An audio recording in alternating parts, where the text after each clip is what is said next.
మీకు కూడా వాళ్ళు వాళ్ళు క్లాసెస్ తీసుకుంటున్నారు. Very good thing.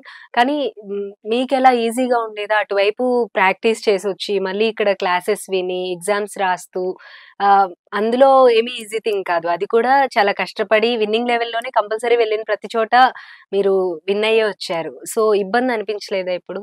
స్టడీస్‌కి, గేమ్స్‌కి మధ్యలో? 10థ్ వరకు మేనేజ్ చేయగలిగాను. అంటే మోస్ట్‌లీ 10థ్ వరకు ఎట్లా ఉండేదంటే స్కూల్‌లోనే స్టడీస్ మొత్తం ఫినిష్ చేసేటట్టు. ఎళ్తాను, క్లాసెస్ అవన్నీ వింటాను. అక్కడే అర్థం హోమ్ వర్క్. ఆ! చేసుకొని అక్కడే ఉండేటట్టు. అంటే మళ్ళీ ఎక్స్‌ట్రాగా లేకుండా. స్పె స్టడీస్ హ్మ్. పైన స్పెండ్ చేసే అవసరం ఎ లేకుండా మొత్తం మొత్తం స్కూల్లోనే. స్కూల్‌లోనే. హ్మ్. 11థ్, 12థ్ వచ్చేసరికి నేను కంటిన్యూయస్‌గా క్యాంప్స్ అటెండ్ అవ్వాల్సొచ్చేది. లైక్ 22 నుంచి నాకు నేషనల్ గేమ్స్ వెళ్ళాను. హ్మ్. నేషనల్స్ తర్వాత ఏషియన్ ఛాంపియన్‌షిప్ లాస్ట్ ఇయర్ 23లో జరిగింది. అందులో సిల్వర్ మెడల్ వచ్చింది. ఓకే. సో, దానికి లైక్ కాంపిటీషన్ అటెండ్ అవ్వడానికి మినిమమ్ ఒక 6, 7 క్యాంప్స్ అటెండ్ అవ్వాల్సొస్తది. ఓకే.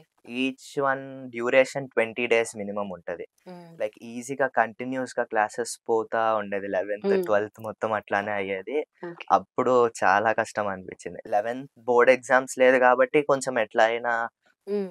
అది నార్మల్‌గా రాసుకొని నార్మల్‌గానే అయ్యింది. కానీ 12థ్ సీబీఎస్ఈ బోర్డ్ ఎగ్జామ్స్ వచ్చేపాటికి చాలా ఎక్కువ బర్డెన్ అయ్యింది. కానీ టీచర్స్ సపోర్ట్ సపోర్ట్ చేశారు. అంటే నేను చేయగలను. కాకపోతే నాకు కొంచెం టైమ్ టైం ఇచ్చి కావాలి గదా! ఎవరైనా చెప్పగలిగితే నేను చేసేస్తాను. So, okay. ఆ టైం టీచర్స్ ఇచ్చి ఇట్లా చేయి, ఇట్లా చేయి అని చెప్పి కొంచెం బేసిక్స్ అన్నీ స్ట్రాంగ్ చేస్తే ఇంకా ఓకే. అయిపోయింది. అలా అయిపోయింది. సక్సెస్‌ఫుల్‌గా కంప్లీట్ అయింది. అది ఇది అవును. 2 గూడా. సో, మీరు అంటే చాలా ప్రాబ్లమ్స్ ఫేస్ చేయాల్సొస్తుంది గదా! ఇంత తిరుగుతూ, తిరుగుతూ స్ట్రగుల్ అయిపోయి హెల్త్ ఇష్యూస్ వస్తూ ఉంటాయి అవును. మధ్యలో. ఎలా మేనేజ్ చేసుకునేవాళ్ళసలు?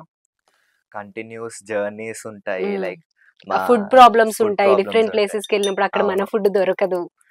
ఈ నార్మల్ ఒకేసారి విలేజ్‌లో హ్మ్. ఉంటది. లేదంటే నార్మల్ ఇంటర్నేషనల్స్‌కెళ్ళినప్పుడైనా సరే ఒకేసారి ఫుడ్ చేంజ్ అవ్వడం హ్మ్. అంత హెల్ప్ అవ్వదు. ఫస్ట్ 2 డేస్ చాలా కష్టం ఉంటది. హ్మ్.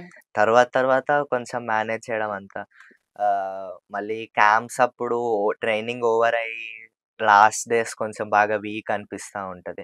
యాక్చువల్లీ నార్మల్‌గా అందరూ వచ్చేసి ఇంటర్నేషనల్స్‌కి 1, 2 ఈవెంట్స్ వరకు వెళ్తారు. కానీ నాకు ప్రతిసారి మినిమమ్ ఒక 4, 5 ఈవెంట్స్ అయితే ఉంటాయి. లైక్ దానికి నాకు ఎక్స్‌ట్రా ప్రాక్టీస్ కూడా ఉంటది. హ్మ్. లైక్ నార్మల్‌గా అందరూ ప్రాక్టీస్ చేసే దానికంటే నేను డబుల్ చేయాలి. హ్మ్.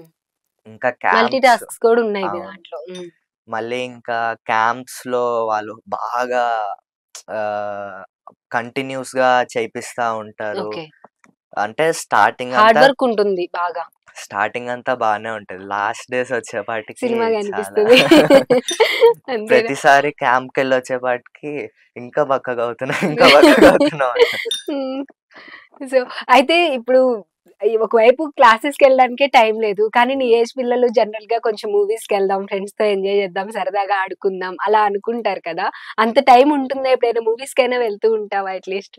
మూవీస్ అంటే ఈ క్యాంప్స్‌లోనే అయిపోతూ ఉంటాయి. మాకు స్కేటింగ్ క్యాంప్స్ కానీ లైక్ స్కేటింగ్ క్యాంప్‌కి వెళ్ళకముందు మాకొక 2, 3 డేస్ బ్రేక్ ఇస్తారు. ఓకే.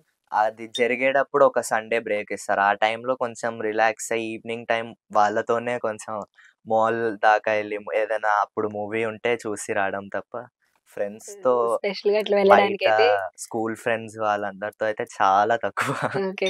పాపం మరి చిన్నప్పుడు ఎప్పుడు ఫ్రెండ్స్‌తో ఎంజాయ్ చేయాలి, అందరూ ఆడుకుంటూ ఉంటే, నువ్వు సీరియస్‌గా ఇది అంతా జరుగుతూ ఉంటే ఎప్పుడు మిస్ అయినట్టు అనిపించలేదా? అది ఎప్పుడూ ఉండేది. ఉండేది. నార్మల్‌గా ఎయిత్, నైన్త్, 10థ్ ఆ టైంలో అంటే కరోనా కాదు దానికంటే ముందు సండేస్ వచ్చేపాటికి ఒక పెద్ద గ్రౌండ్ ఉండేది. ఆ గ్రౌండ్‌లో మా ఫ్రెండ్స్ అందరూ చేరి క్రికెట్ ఆడడం, టెన్నిస్ ఆడడం ఏదో ఒకటి చేస్తుండే.